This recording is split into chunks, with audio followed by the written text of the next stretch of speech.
Hey pals, welcome back to the Disney Magical Mindset Podcast, where we learn how to unlock the magic inside of us so we can live our happiest life.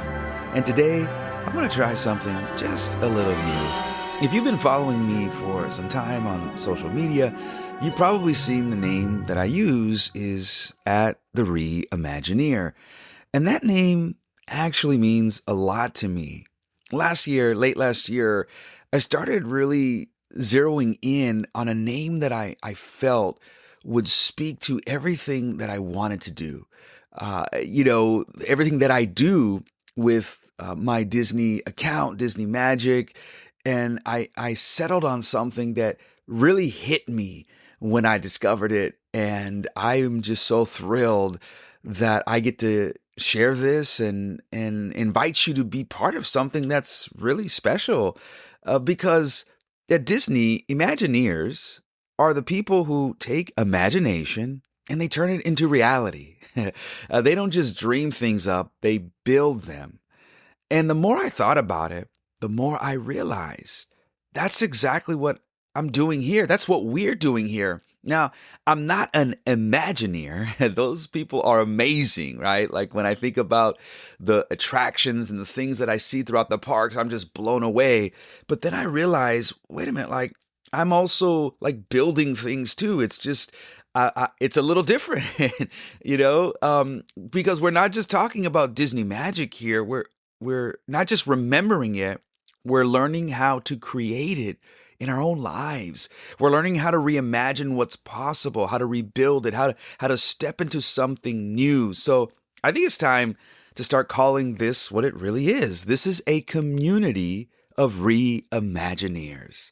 People who don't just wish for a better life, but decide to build one. That's what we're doing together. We're not just reminiscing about Disney Magic, although I love it. And we're learning how to create magic in our own lives.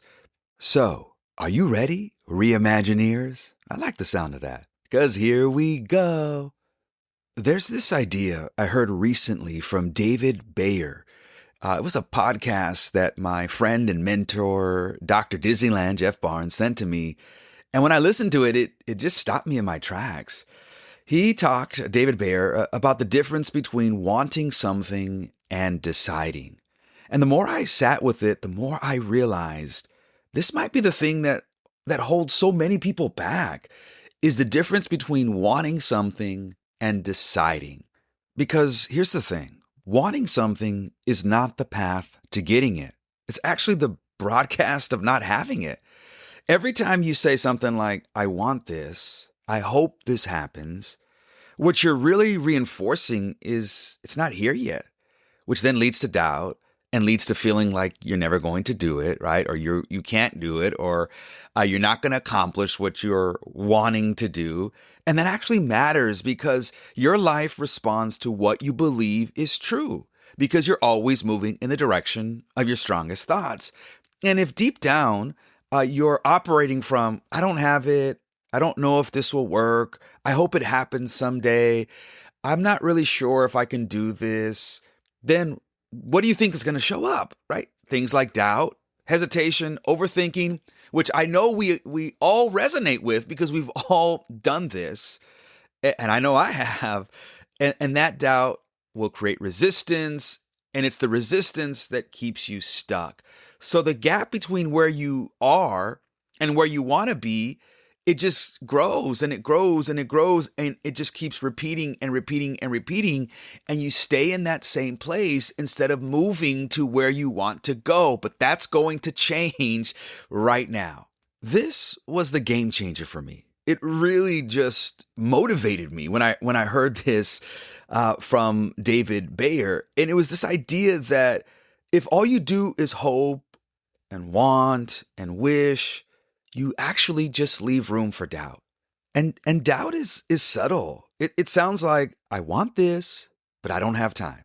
Or I love to, but what if it fails? Or I wish I could, but then it's always like, maybe later. And so you open yourself up to doubt without even realizing it by simply just hoping for something to happen or wanting something to happen. And there's always a but that's attached to that, isn't it? And which is like an exit sign. That's what you do. You're coming off an attraction at a Disney park, and when you come off, you gotta exit, right? And that's kind of what doubt is. That's what we're talking about here. And most people live their entire lives right there, wanting, hoping, waiting for something to change, but nothing changes because they never decided. And that's the word right there. It's the decision to say, I'm deciding right now. I'm not going to just simply want it or hope for it or wish it. I'm going to decide it. It's so powerful. It's so powerful. And when you think of the people who create extraordinary things like Walt Disney, and he was on to something, of course he was, but he said it himself, which is something that we've heard many times. We're going to talk about him, this idea of quit talking and start doing. And really, the essence of that was quit simply talking about it, wanting it, hoping for it, wishing for it, decide to do it. Oh, and I love the connection. I don't know why I never saw it before, but it's so powerful. It is so moving and motivating. And I hope now when you hear that quote from Walt, quit talking, start doing, you'll connect it to deciding, because that's the word that changes everything. Not just wanting, not just hoping, not just wishing, but deciding.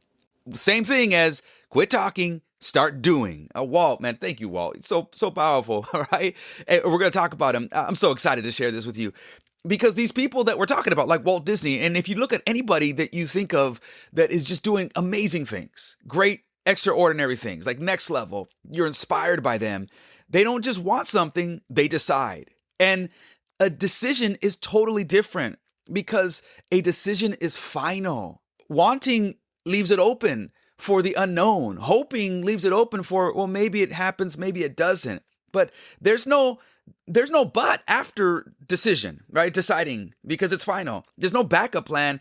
There's no exit off the attraction. Like, you're going to stay on that thing until you get it done.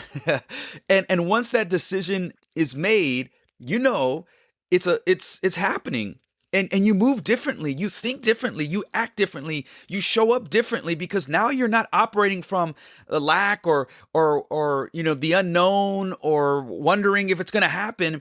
Now you're operating from certainty. And this is exactly the mindset that Walt Disney had. I'm sure of it. I believe this confidently with all my heart. This is the mindset that Walt Disney had. He wasn't simply content with hoping for something or wishing for something, because Walt understood that wanting it was not going to make it happen. He understood that wanting something and hoping for something was just leaving the door open for doubt, or leaving the exit door open, and he was just going to walk through it. But he understood that he could not build Disneyland if he just wanted it or hoped for it. He understood that when he went bankrupt, he wasn't going to just be able to stay in Kansas City, right, and just live in that. He knew that he had to go for it, right? He couldn't just hope for things to get better. He couldn't just wish things to get better after the bankruptcy. He decided, and this is, it's so powerful. Let's talk about Walt Disney for a sec. Well, we already are, right? But let's keep talking about him. Okay, so listen, taking that framework, the way to get started is to quit talking and begin doing.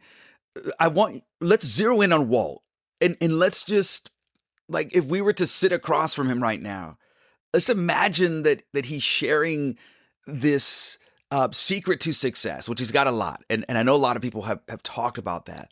But this idea here that I'm about to share, that we've been talking through, I really feel is one of those pivotal, game-changing moments. If you just embrace this in your life, it's going to make a huge difference. Because before the success, before Walt's success, but before the magic, before Disneyland, I remember this. Walt failed. I mean, think of Laugh-O-Gram Studios. And if you understand the history behind that, when he started, which was amazing, by the way, the fact that he was, again, pursuing his dreams, started a studio, but it went bankrupt. And he had every reason in that moment to quit. Every reason to go back, every reason to play it safe, every reason to stay, to just say, well, maybe this just isn't for me. I'm no longer going to pursue this goal and this dream of mine. But he didn't. I'm so grateful that he didn't, right? Instead, you know what he did? And this amazes me.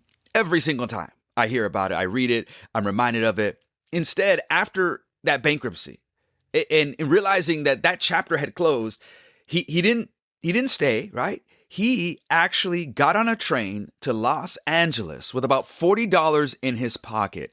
And here's what gets me. He didn't buy a round trip ticket. Come on, Walt Disney. Yeah, he bought a one-way first class ticket because this wasn't just a purchase, it was a decision. And that's what we're talking about. It was a decision to not go back, a decision to not let this moment define me. It was a decision to say, I'm going to become who I know I am. And that's why when you decide like that, you stop giving yourself a way out. And so for him to buy that first class ticket, it was like, yeah, I know who I am. I'm Walt Disney. I am somebody. I'm buying myself a first class ticket. I know I don't have all the money. I got $40 in my pocket and we're going. And that's the decision to move forward and to keep going, to not look back. Because here's the difference. Those who want and those who hope and those who simply wish are the ones who are back in Kansas City, staying there, missing out on what's ahead because they did not decide to board the train with that one-way first-class ticket to their dreams.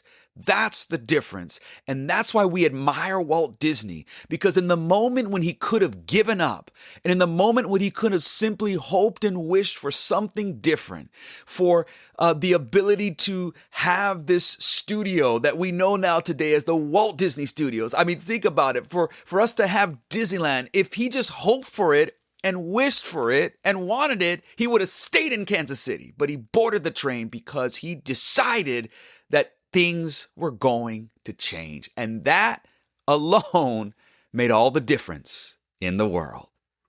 Now, this week, I had the opportunity to be at the carousel in Griffith Park, where Walt Disney dreamed Disneyland. And this is one of those moments that is kind of hard to explain. You just have to be there in the environment. And it's closed right now. You know, it's not what it was, but there is just magic still there. I mean, just to be in the same like sacred space where Disneyland was dreamed up and it was born and birthed there while Walt was watching his girls ride the carousel, the merry-go-round there on the bench. He notices something. There's no place for parents and kids like to come together and experience this joy together, because up until this time, what was happening was that there was these amusement parks, but they weren't theme parks, and that's where Walt, changes the game. And they weren't known for what we experience today as a place where families can come together, right? And Walt's like, hey, we got to change something. And I love that in that moment, right there was something that was birthed, this place that we call Disneyland. And it was born, watch this, not from Walt wishing for Disneyland or for simply wanting a place where families and parents can come together, kids can come together, or hoping for it to happen. Walt made a decision. This place, that I gotta believe, like that moment that he's there in Griffith Park watching his girls, he decided. He went from like hoping and wishing and wanting to deciding that this was going to happen. And we know like the story. I've talked about that, the beautiful documentary, Disneyland Handcrafted, like being built in 1 year, which is like, again, I did 2 podcasts on that. I'm so inspired by that. But it was, again, Walt deciding, just like he did, to leave Kansas City on a one-way ticket to Los Angeles with $40 on a first-class ticket. He decided there on that bench that Disneyland was going to happen. So let me ask you something. What are you still wanting? What are you still hoping will change in your life? Because if you stay there, doubt will stay with you. But the moment you decide, everything shifts. The moment you wake up and you're like, today I'm deciding to go after it. I'm deciding to change. I'm deciding to write that book. I'm deciding to start the podcast. I'm deciding to quit my job or to start a business. I don't know. I'm deciding. I'm deciding to leave Kansas City and to go to Los Angeles. You know, maybe it's true or metaphorically speaking, but I'm deciding. That's what's going to make the difference. That's what's going to change. You stop waiting and you start moving because you stop negotiating with yourself, because that's when doubt keeps creeping in. And you're like, nah, today we're boarding that one-way train all the way to LA. Today, I'm on a bench today and I'm deciding to build Disneyland. Yeah, I'm telling you, ooh, that's so powerful. I'm so moved and inspired by Walt Disney because he showed us what it actually looks like, using his words, to quit talking and begin doing. And when you do this, it doesn't mean that you're going to have everything figured out or it's going to happen overnight. It just means that you have decided to quit talking and begin doing. You've decided to step into your dream. You've decided to leave doubt behind and step into your happily ever after. And that mental shift, that mindset, magical mindset that we talk about, is what moves you forward towards your destination. Because decision doesn't necessarily remove the fear, or it doesn't remove, like we've been saying, uncertainty or the unknown. It doesn't mean that everything's going to be smooth now that I've made this decision. It just removes the option to allow doubt to hold you back, right? It removes the option to quit. And that's the difference, because now you're not asking if it's going to happen or wanting it to happen. You're just figuring out how. You're deciding it's going to happen, and now you're going to work on the how. But you can't get to the how if you keep wanting and hoping and wishing. You got to decide today. So here's what I want to leave you with today. If all you do is hope and wish, you leave room for doubt, okay? But when you decide, you close that gap. You stop waiting, you stop hesitating, you stop holding back, and you start building. That's what Walt did, and that's what you can do too. You could do it. I believe in you. I'm cheering you on. I believe in this so much. I wouldn't be saying this if I didn't believe it. Because being a reimagineer isn't about where you've been. It's about what you decide to build next, what you decide to do, all right? So whatever it is you've been putting off, whatever you've been hoping will change, make the decision. And like Walt, quit talking and begin doing. Hey, if this episode spoke to you, would you share it with someone who needs it today? And if you're part of this community, just know you're here for a reason. I'm so grateful that we're doing this together, building something more, and just continuing to live the magic. I appreciate you so very much. Much love to you all. Have a beautiful day. Keep reimagining what's possible. And remember always, you are the magic, because the magic is in